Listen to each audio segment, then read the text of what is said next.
Hey, I hope you guys are doing good today. We are going to be watching Gladiator Facts that will blow your mind. I thought this would be kind of a fun one to do just because with doing the Coliseum video that now I'm like invested in learning about gladiators. It may be like some other war history and maybe crusades and stuff like that. I'm kind of feeling that lately, so I thought this would be kind of a fun one.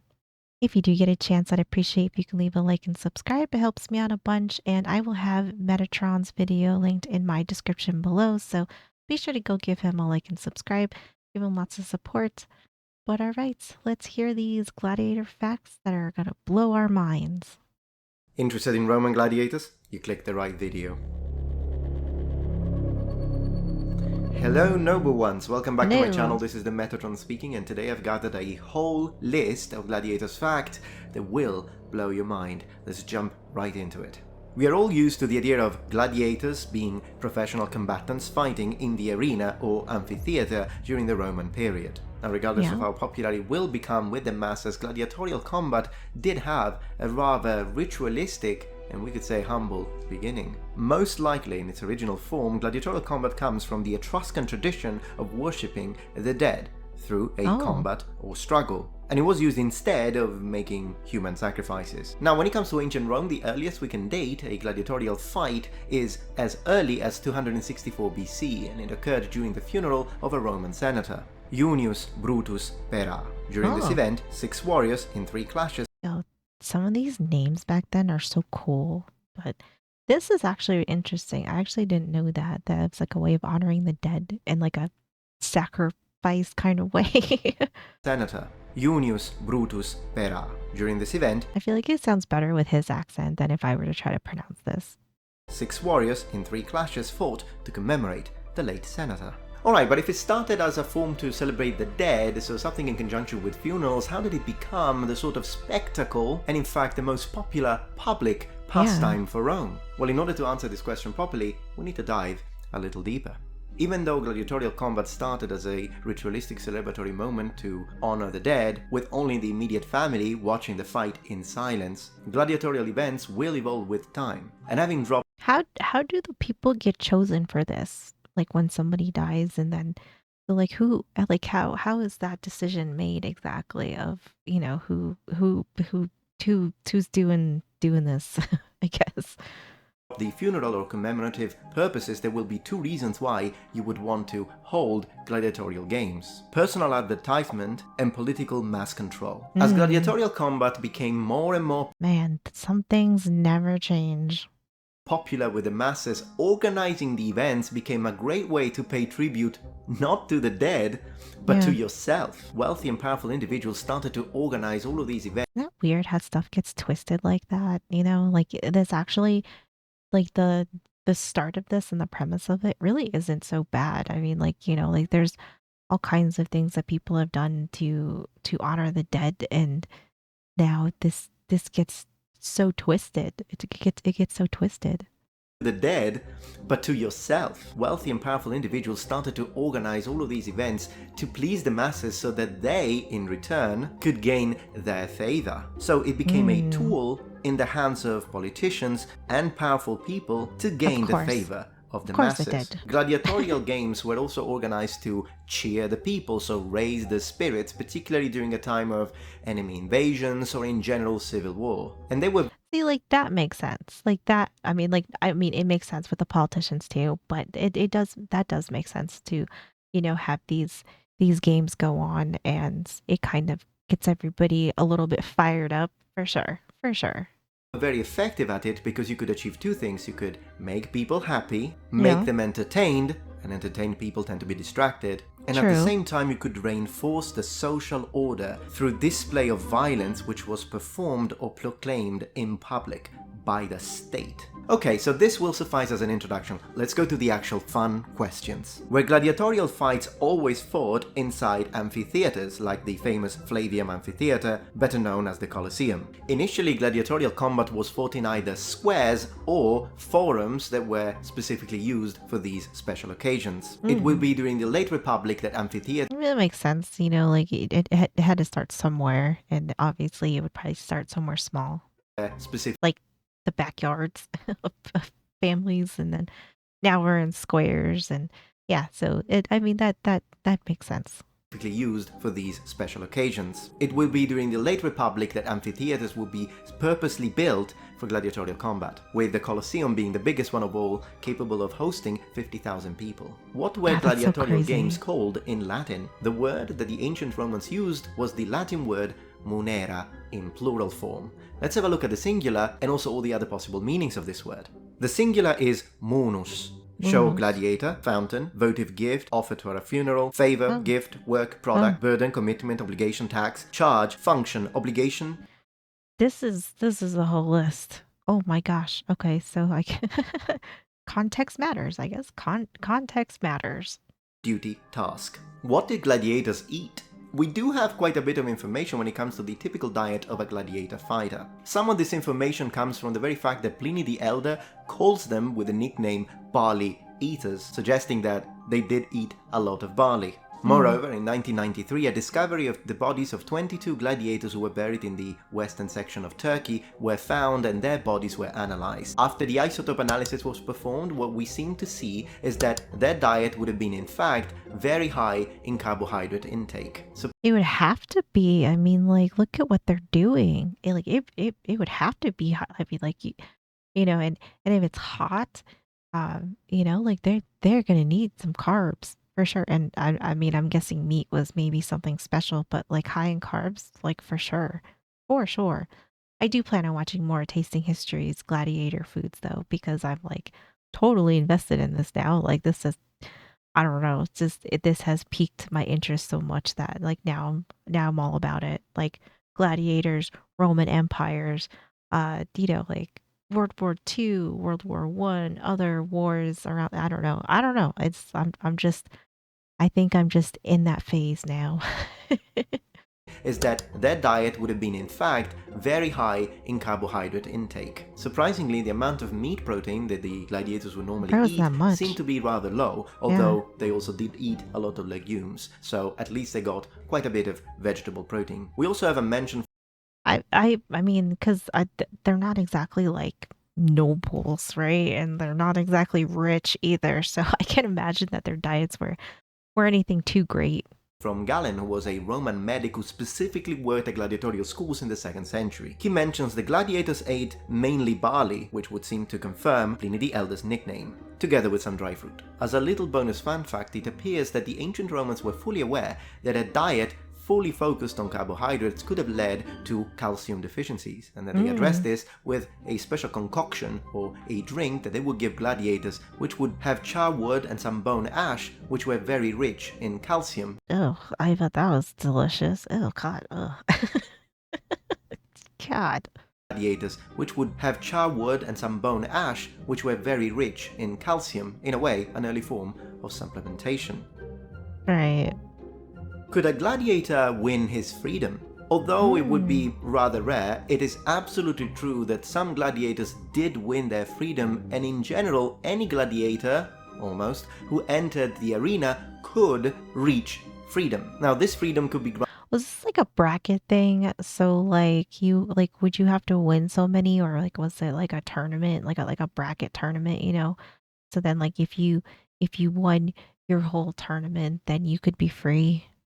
I honestly have no idea. Most who entered the arena could reach because it sounds like it's freedom. Really hard. Now, this freedom could be granted by his owner, by the emperor, but this was easier said than done, as such liberation would normally come after many years of fighting, if you survived. If you've ever heard of the word rudis, which is the wooden gladius, it is also true that that rudis was given to a gladiator who was freed as a symbol of his past career. Now, when it comes to liberation and gladiators, we do have an interesting account of something that happened during the reign of Emperor Trajan or Trajanus. We are told of a gladiator who received freedom because he managed to fight for 9 days in a row, non-stop, no breaks, and still survive and perform exceedingly well. So sometimes if Bro deserved freedom. 9 days straight without a break.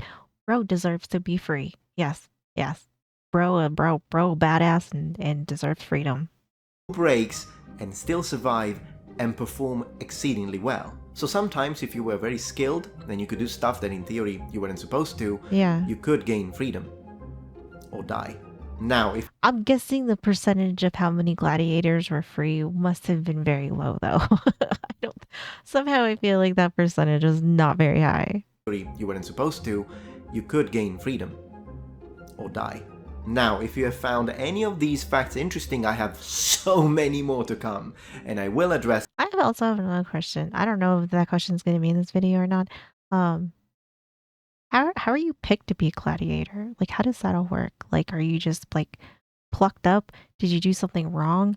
Like, are you accused of something and then they're like, well, you can go to jail, we're gonna hang you, or you can become a gladiator? Like, I guess I'm not totally sure, or I don't remember. Did some gladiators become famous? Oh, absolutely. In fact, we could say that some of the most famous gladiators reached superstar status, the same as a modern-day athlete. And that would mean that not only they would be very well known throughout the empire, but also women absolutely loved gladiators. So did they earn money? Like, were they rich after this? Or I'm guessing maybe not. I don't know. So definitely gaining the sympathy of the public had its positive aspects. You got the ladies, what was the though. biggest gladiatorial event ever? The 2nd and 3rd century AD, during the Imperial era, is probably when the gladiatorial combats of the Munera became the most developed. It was under the reign of Trajan that the greatest, the biggest gladiatorial event was held. It lasted 123 days, and it had 10,000 gladiators in it. Were gladiators all slaves? 10,000? 10,000. I can't even, that's a full-on war. That is a war show, I guess. I don't even know what you call it. Like, that is like a war show. I don't know how else. That is crazy. That must have been so chaotic. I wonder how many like people caught a stray, like in the crowd. Like, just, I mean, that seems like absolute chaos. Had 10,000 gladiators in it. Were gladiators all slaves? Now, it is true that some gladiators were absolutely slaves, and we could say that the idea of the word gladiator has become almost synonymous to that of slave. But that's not what a gladiator is. Only some gladiators were slaves. Could you, like, say you wanted to, like, could you, like, volunteer to be a gladiator? Like, is that a thing? Like, could you just, like, be like, oh, like, I just want to go fight? Like, would that be allowed? Like, was that a thing? To that of slave. But that's not what a gladiator is. Only some gladiators were slaves. That there were 4 types of people that could become gladiators. A slave, a criminal for murder, mutilation, robbery, arson, or lease, a prisoner of war, and a freeman, including soldiers and residents of Rome. Now, the latter is probably the one that might surprise a few of you, like, why would anyone do such a thing? But here's the thing. I don't really think that that's weird, honestly, because I think there's some people that thrive in that kind of environment, like I think that's why you have career military people that are more than willing to be deployed and like get in the thick of it. I mean, there have been some crazy military like stories and stuff, those people are like, I mean, they are about that life. So I don't really think it's that odd to volunteer to do it. The other ones make sense though, like, you are a criminal. Slaves was a pretty big thing back then too, so like all of that really, I mean, they all kind of make sense.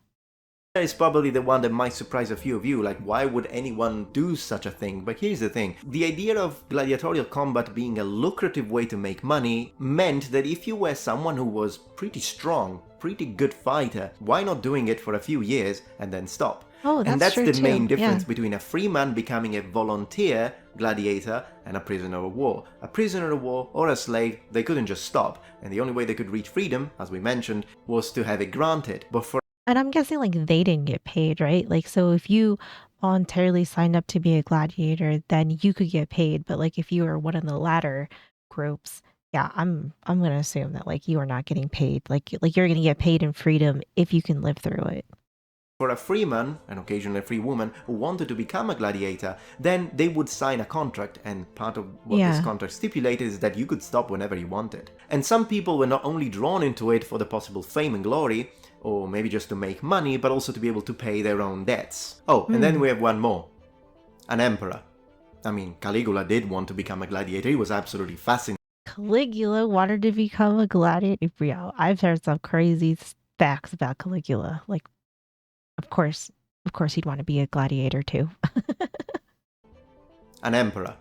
I mean, Caligula did want to become a gladiator. He was absolutely fascinated with gladiators. Not something that made him very popular. I mean, at the end of the day, as I was saying, gladiators had a pretty low social ranking. I think there's other things that made him popular, unfortunately, but still, fair enough, fair enough. He was absolutely fascinated with gladiators. Not something that made him very popular. I mean, at the end of the day, as I was saying, gladiators had a pretty low social ranking. So the idea that an Right. emperor would also want to be a gladiator was kind of weird in the mind of the Romans. But then again, he's the emperor. But even though we know Yeah, like he's the emperor. Are you gonna tell him like, oh, that sounds stupid? Probably not, because then your ass is gonna be in there too, and he's probably he just might whoop your ass too. that, of course, these fights where the Emperor Caligula would take part in, they would have been staged. I mean, it's not like the gladiators Oh could yeah, really kill him, and right. oftentimes he would be using real weapons, whereas the gladiators against him were given wooden weapons. Of course, all of this Oof. can make us cringe, but then again, think about it. Can you imagine one of our modern politicians right now stepping in an MMA cage and starting to do spinning kicks and throwing people around? Maybe they should. Maybe they should. Maybe we should bring this back. Oh, maybe they should have to do jousting or something. I don't know. You know what? I am all for this. Yes, yes, yes. Let politicians box. Let them box. Put them in an MMA cage or something, or all of the above. You can pick. You can you can joust. You can be in the MMA cage, or you can box. Yes. In an MMA cage and starting to do spinning kicks and throwing people around. I mean, I would respect them for that if they did. Imagine one of our prime ministers pulling that one off. Now, where does the name gladiator come from? Well, the name gladiator, or in Latin gladiator, comes from the word gladius, which is of course the Latin word to mean sword. So basically a Mm, gladiator is okay. a swordsman, or a sworder. As a mini note of That makes sense. That makes sense for sure. pronunciation for those who are interested, the word is pronounced gladius. The S at the end Gladios. is a voiceless alveolar retracted sibilant, and both vowels are short when it comes to phonemic vowel length. If you want to know more, please check out my second channel, all about languages, Metatron's Oh, Academy. that's kind of What cool. was the mortality rate of gladiators? I think I'm gonna say it was high ish. I would say I would just say it was kind of high because like I don't I would say maybe not all of them had to fight to the death, but I would imagine a lot of people died.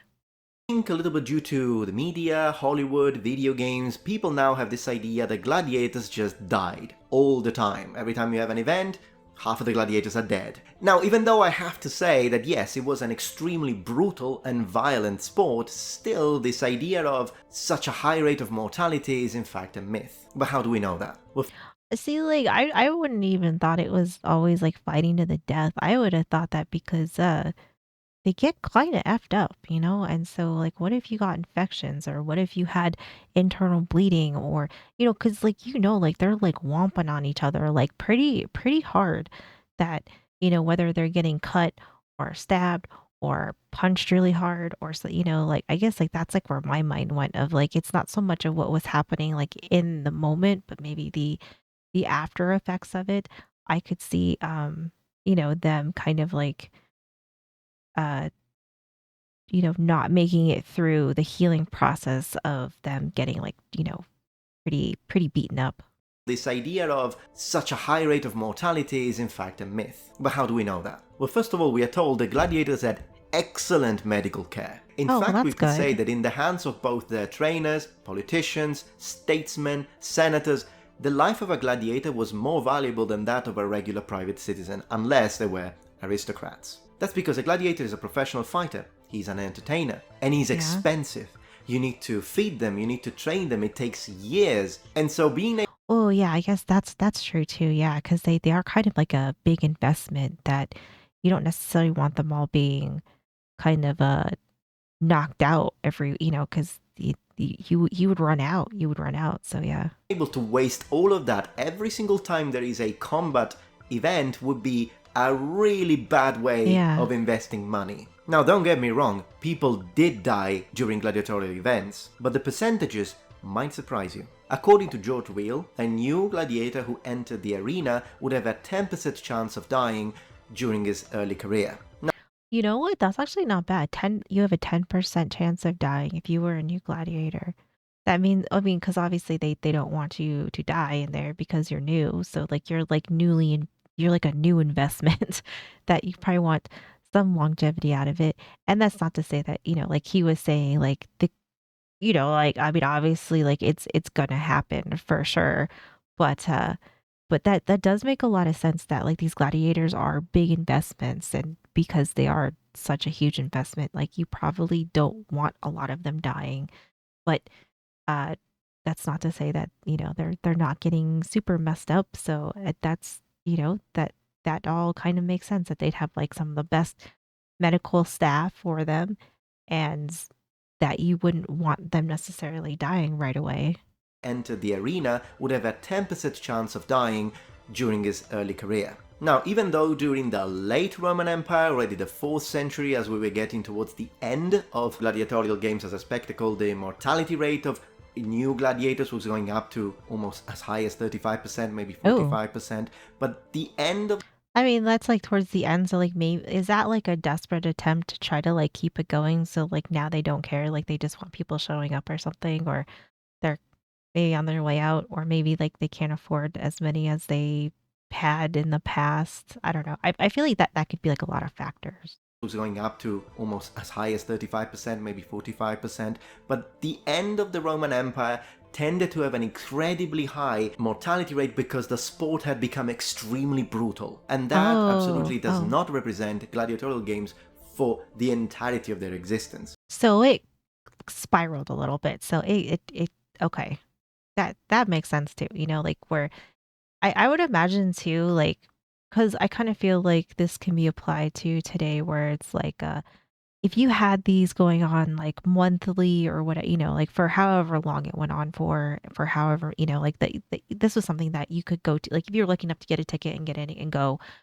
I wonder if like that was maybe something from the crowd and the audience of like, to get like the next factor. So then things start getting more brutal because everyone gets bored of like the same old. So like now they want more death, or like now they want, like brute more brutal fighting going on. And so, I can kind of see that happening too. Just to like I get and to like keep it alive, right? So you got to keep like upping from like the next one, because I feel like that's kind of like how stuff is now too. That absolutely does not represent gladiatorial games for the entirety of their existence. Right. Also, this percentage would change if you were really good, in the sense that even though at the Mm. beginning you would have a 10% chance of dying, if you could survive that and then you became popular, then the chances of people wanting you to keep on living because you had your own fan base would Yeah. increase the possibility of being pardoned. Even if you're being defeated, the crowd wants you alive, so the emperor is going to grant it. Right. So in a way, even though there was a level of mortality, you could increase your odds of surviving by being really good. And to understand how the death of a really good veteran would be financially crippling, all we need to do is to look at Emperor Augustus and his ban of gladiator fights where no quarters was given. The guy literally prohibited them. This of course doesn't mean that no one would die, it could still happen, but the chances were lowered, and they wanted that. What was a gladiator's average age? This is a little bit of a complicated one, as any estimate of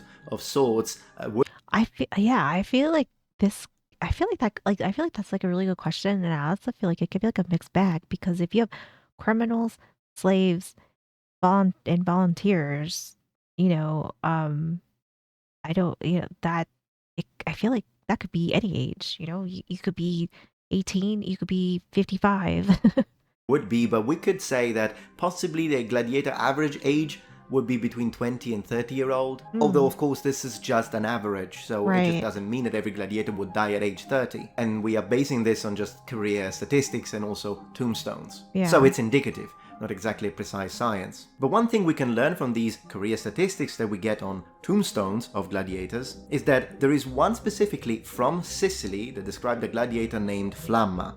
Now, he died at age 30. He fought 34 fights, he won 21. So that also tells us Oh, that okay. even if you didn't win, or even if you were defeated, that didn't automatically mean death. That is true. That is true. Yeah. Yeah, you just probably got, kind of effed up a little bit. Probably had to, go back and heal, but I mean that sounds like a pretty good record though. How much did it cost to organize a gladiatorial event? Ooh, Ooh. get ready for this one.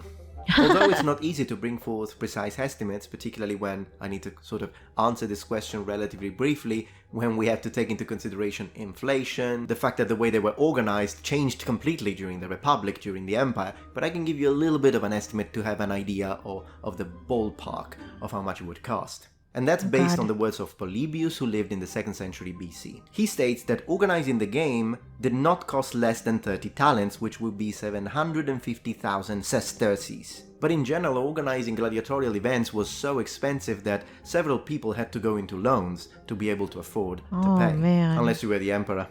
Then you True. just tax people and make them pay. True. That's so true.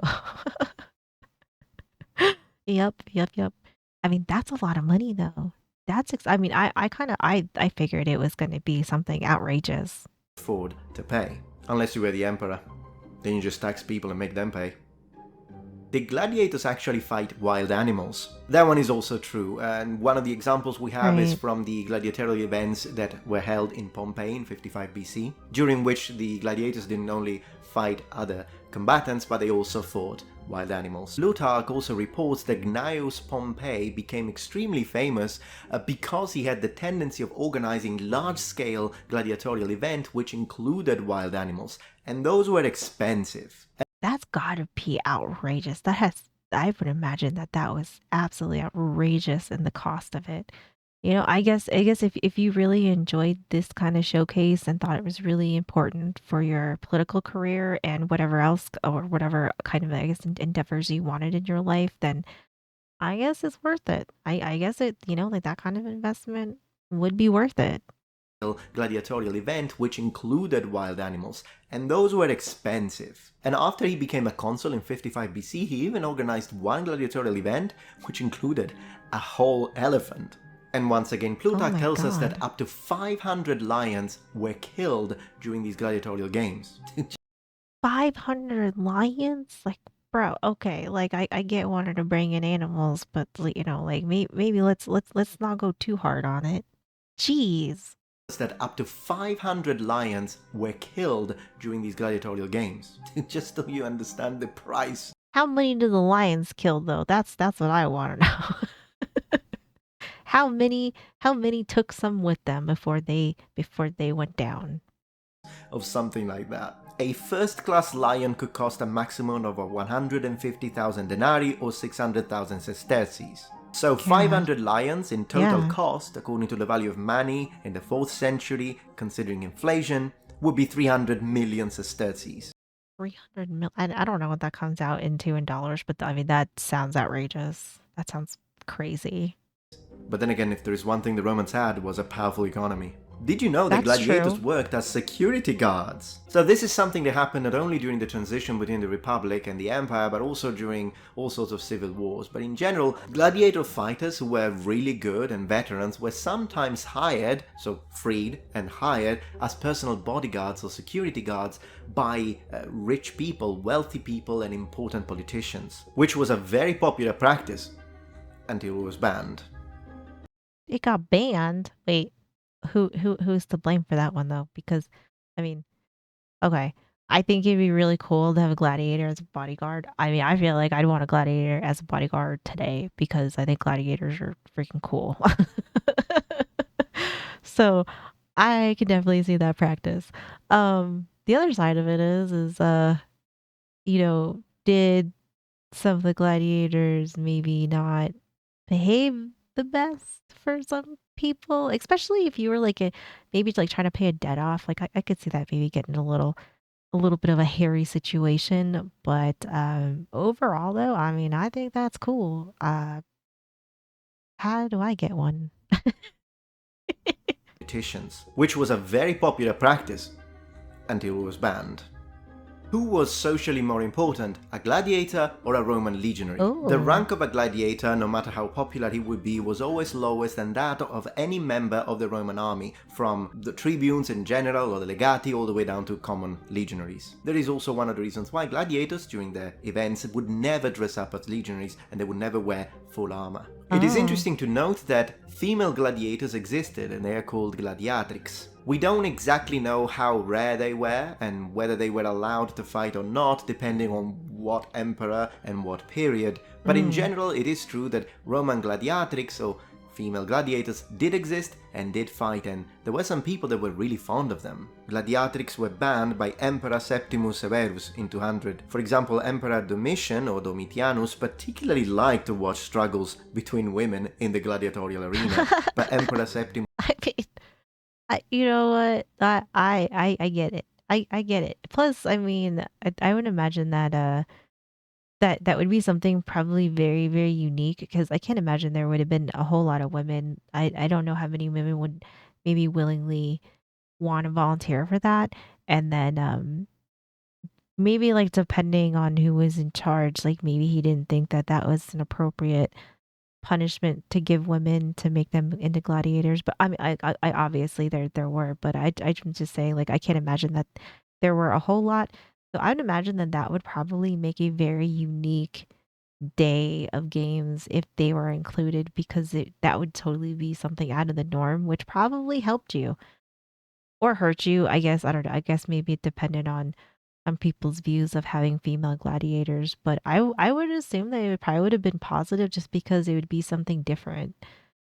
But then it got banned, so I guess there's that. particularly liked to watch struggles between women in the gladiatorial arena, but Emperor Septimus Severus in 200 AD will ban them forever. Is it true that ancient Romans believed that gladiatorial blood had healing properties? It is true in the sense that yes, some people did believe this, and it is reported that the blood of a gladiator, so basically if there was some blood spilled or maybe Hmm. someone died, then some of that blood would be sold to some people because they believed not only that it had healing properties, but it could also heal and fix infertility. To what range this was popular and how many people believed it, difficult to know. Yeah, that's probably true. That would probably be kind of like a hard one to figure out. I mean, that's like you. It's not like anybody had like been like, oh yeah, like look at all these believers we surveyed. Fertility. To what range this was popular and how many people believed it, difficult to know. Okay, number ones, well I hope that you enjoyed this video so far. I If you did. It was did, I can great. make more because literally there are so many other things to say about gladiators, all of the different classes, for example, Mm. the sort of equipment and the actual differences in the sort of helmets they used and weapons. There is so much to say. So if you're interested, let me know in the comments as usual, and don't forget to click the link in the Yeah. description to make use and take advantage of the amazing offer by Atlas VPN. And I absolutely love this. This was such a cool video. There's so much that I didn't know. I actually like didn't even know like how the gladiator games and all the fighting and stuff like that even started. So like that was really cool. This was really cool. I don't know. I think watching the tasting history video about the Colosseum snacks has like I don't know, intrigued me more. I think this is a cool time, but I mean, I've always found kind of like war history very interesting and learning about battles, learning about certain people throughout time that have done like just crazy stuff. So this was really good. I really really enjoyed this. This was pretty. This one was pretty cool.